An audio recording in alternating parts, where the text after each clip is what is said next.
마태복음 6장 22절에서 23절 말씀 같이 공부해 보도록 하겠습니다. 읽겠습니다. 시작. 눈은 몸의 등불이니 그러므로 내 눈이 성하면 온몸이 밝을 것이요 눈이 나쁘면 온몸이 어두울 것이니 그러므로 내게 있는 빛이 어두우면 그 어둠이 얼마나 더하겠느냐. 아멘. 우리 한 번만 다시 읽어볼까요? 시작. 눈은 몸의 등불이니 그러므로 내 눈이 성하면 온몸이 밝을 것이요 눈이 나쁘면 온몸이 어두울 것이니 그러므로 내게 있는 빛이 어두우면 그 어둠이 얼마나 더하겠느냐. 이 말씀이 이해가 되세요?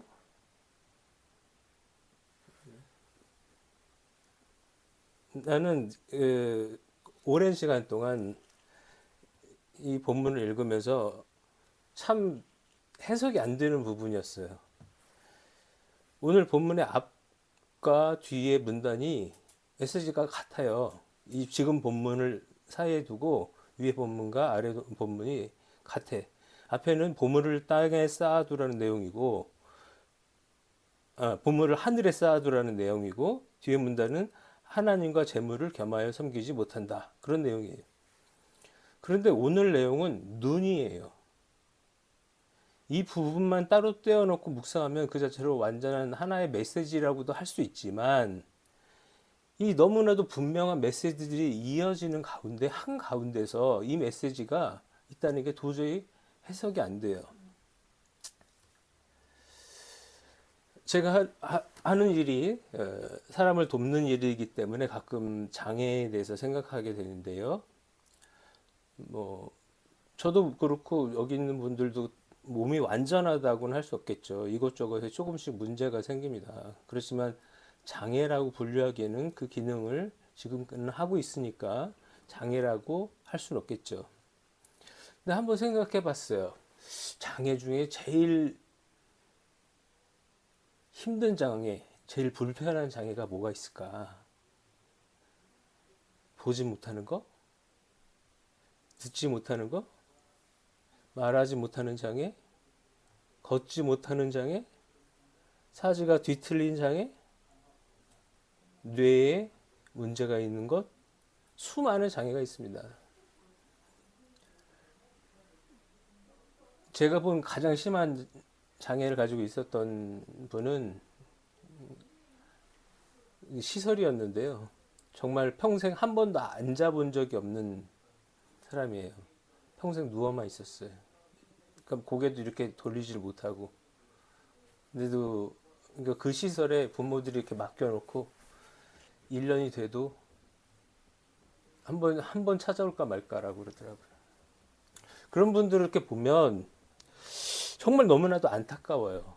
근데 그렇게 중증 말고 하나만 장애가 있다고 한다면 어떤 게 제일 안타까울까? 어떤 게 제일 불편할까? 생각해 보면 저는 이 보지 못하는 장애가 굉장히 힘들 것 같다는 생각이 들어요. 아름다운 장면이나 경치를 보느라면 볼 수 있다는 것에 감사하곤 합니다. 보지 못한다면 이 얼마나 안타까운 장애일까요? 이어붙여야 되겠다. 눈은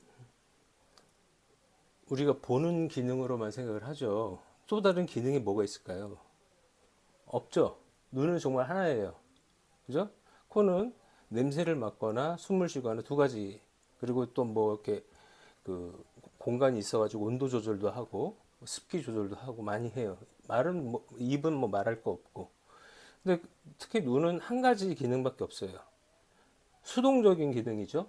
눈을 본다는 거. 근데 지금 이 본문을 쓰고 있는 사람, 읽고 있는 사람들은 이스라엘 사람들이란 말이에요. 이 이스라엘 사람들은 수동적인 기능뿐만 아니라 능동적 기능도 가능하다고 생각했던 것 같아요. 즉, 눈으로 보기만 하는 것이 아니라 눈으로 빛을 낸다고 생각한 거예요. 그러면 오늘의 본문이 풀리기 시작합니다. 다시 한번 읽어볼까요? 본문 시작. 눈은 몸의 등불이니 그러므로 내 눈이 성하면 온몸이 밝을 것이요 눈이 나쁘면 온몸이 어두울 것이니 그러므로 내게 있는 빛이 어두우면 그 어둠이 얼마나 더하겠느냐. 이제 이해가 되시죠? 본문이 이제 눈에 들어올 겁니다. 눈은 몸의 등불이라는 말은 짙은 어둠 속에서 내 눈이 등불이 돼서 빛을 비춘다면 나아갈 길이 밝히 보일 것이니 넘어지지도 다치지도 않을 것이라는 뜻이에요. 본문에서는 두 눈이 대비되고 있습니다. 하나는 성한 눈, 다른 하나는 나쁜 눈이에요. 눈은 건강하다, 건강하지 못한다, 잘 보인다, 잘 안 보인다로 표현을 해요. 그죠? 나쁜 눈은 어떤 눈이에요? 안 보이는 눈? 근데 왜 나쁜 눈일까?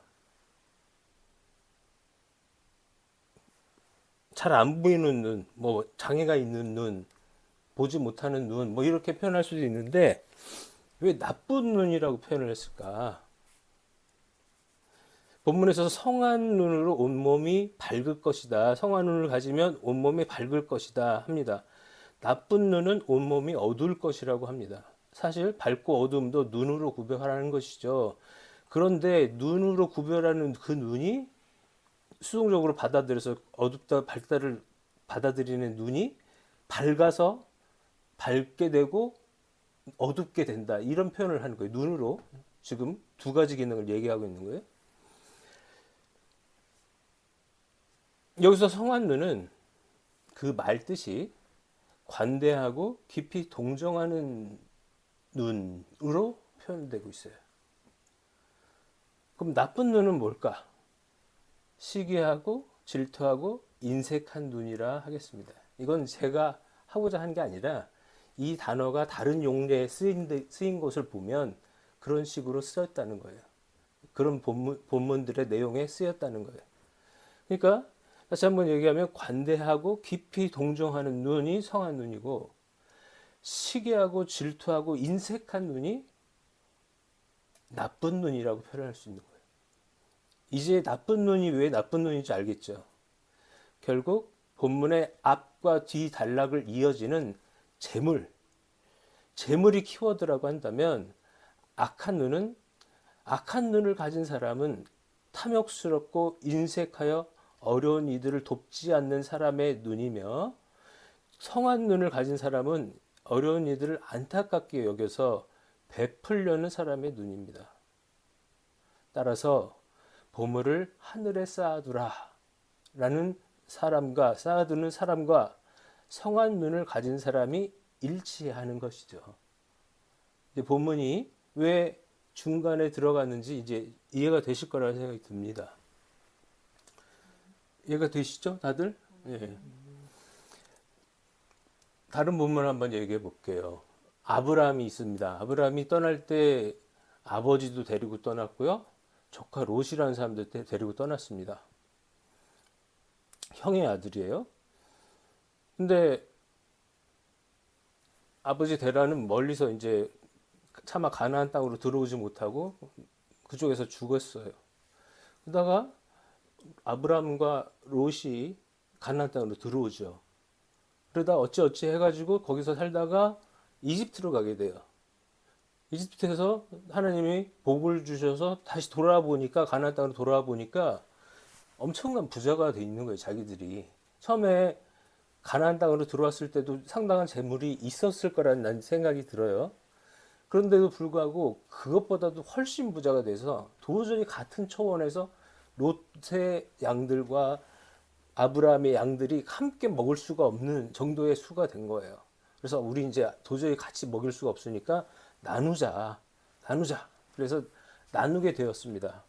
목자들끼리 여기 우리가 먼저 물을 먹어야 되네, 우리가 좋은 초원을 차지해야 되네, 뭐 이러면서 서로 막 싸우기도 했다고 그래요. 그래서 이제 나누게 됐습니다.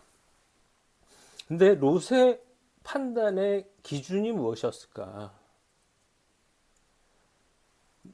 롯은 성경이 이렇게 얘기해. 롯은 눈을 들어 요단 지역을 보니 여호와의 동산 같고 이집트 땅같이 비옥해 보였다고 그래요. 아주 좋았던 것이 베리굿이죠. 그래서 소돔과 고모라를 선택한 거예요. 보기에는 좋았으나 그 안은 썩어 있었습니다. 나중에 롯은 정말 아무것도 가지고 나오지 못한 채 소돔과 고모라 성을 떠날 수밖에 없었어요. 그 멸망으로부터 이 몸 하나만 겨우 건강하게 나오는, 아무것도 들고 오지 못하는 그런 결과를 낳고 말았어요. 왜? 뭐가 문제였을까요?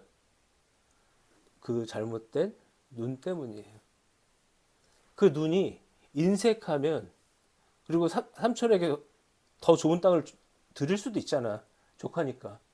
근데도 자기가 먼저 그것을 차지해버리고 삼촌은 나쁜 땅을, 가축을 치기에 부적합한 땅을 줘버린 거예요. 그러니까 자기 기준에서 좋은 거. 그렇지만 그것이 베풀거나 도와주거나 그런 눈이 아니라 인색하고 사람들에게 질투를 하고 그런 나쁜 눈이 되어가지고 사람들을 괴롭힌다고 한다면 하나님께서 그 결과를 반드시 주신다는 것이에요. 21절 9절 보면 내 보물이 있는 곳에 내 마음도 있느니라, 이 말씀이 있어요. 사랑하는 사람이 있으면 자꾸 보게 되죠. 응? 어떤 무리에, 반에, 어떤 모임에 사랑하는 사람이 있으면 자꾸 보게 돼요.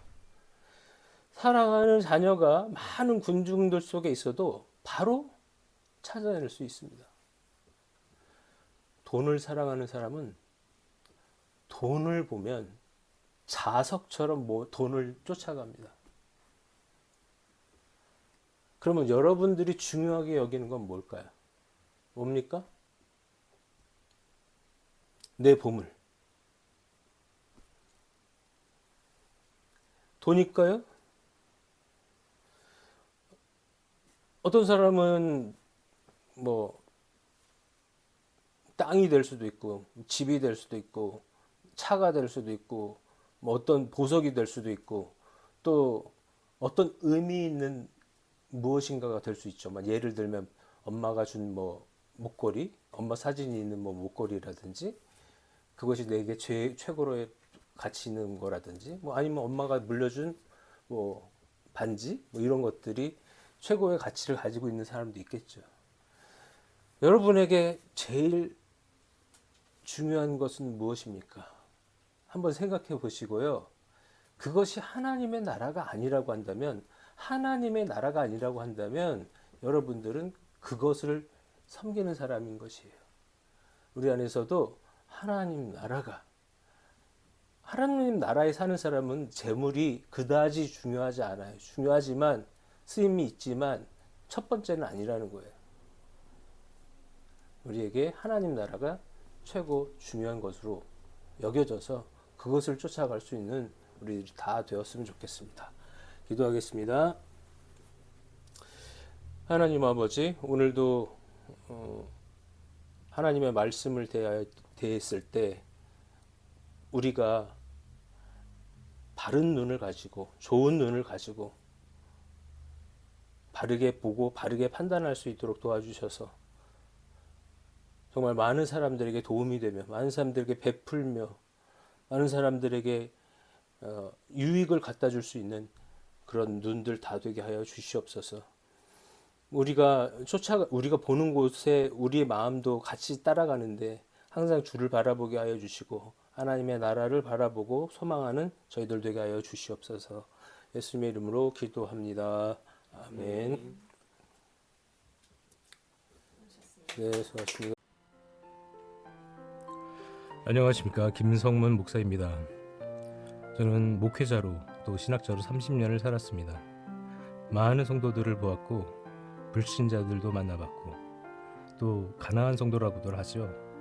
교회를 다녔으나 이런저런 상처를 안고 교회를 떠나 계신 분들도 많이 만나봤습니다. 가장 가슴 아픈 것은 이단에 빠져 계신 분들입니다. 꼭 필요한 평신도 교육이 있었다면, 바르게 말씀을 대하는 방법을 알려주었더라면 이단들의 그 얄팍한 신학조차도 구분해내지 못하는 일은 없었을 것입니다. 그 죄는 저를 비롯한 목사들의 책임입니다. 그래서 지금이라도 교회 안의 성도들과 교회 밖의 성도들, 그리고 아직 복음을 알지 못한 분들에게 쉬우면서 정확한 성경을 함께 연구해가면서 성장해 나가길 바랍니다. 맨 앞에 페이지에 제 학력을 넣은 것은 잘난 척 하려는 것이 아니라 건강한 정통 신학을 공부한 사람이라는 것을 말씀드리고 싶어서 써놓은 것입니다. 오해하지 않으셨으면 좋겠습니다. 이 사역을 위해서 기도해 주십시오. 제가 지쳐 넘어지지 않도록, 또 성경을 바르게 보고 바르게 전할 수 있도록, 그래서 성도님들이 이 말씀을 가지고 힘을 얻고 기쁨을 회복할 수 있도록 기도 바랍니다. 또한 재정적인 후원도 필요합니다. 유튜브의 특성상 최소 얼마의 시간과 구독자가 있어야 수익이 발생하는 구조다 보니 제 컨텐츠가 많은 사람들이 보기에 어려운 분야이고 유명한 목사나 연예인도 아니기 때문에 쉽게 그 수를 충족하기 어려울 것 같습니다. 저희 교회는 메타교회이나 대한예수교 장로회 합동측에 소속되어 있고 비영리단체로 등록되어 있어서 헌금 영수증이 필요하신 분들은 연말정산 기부금 세 공제에 사용할 수 있도록 준비하겠습니다. 교회 건축은 하지 않기 때문에 건축헌금 필요 없습니다. 하지만 교회가 정해지지 않아서 11조를 낼 곳이 마땅치 않다면 저희 교회에 헌금하시기 바랍니다. 정해진 사례와 교회 운영에 필요한 금액을 제외한 헌금 전부를 해외나 국내의 선교 사역을 위해 사용하겠습니다. 후원을 기다리고 있겠습니다. 감사합니다.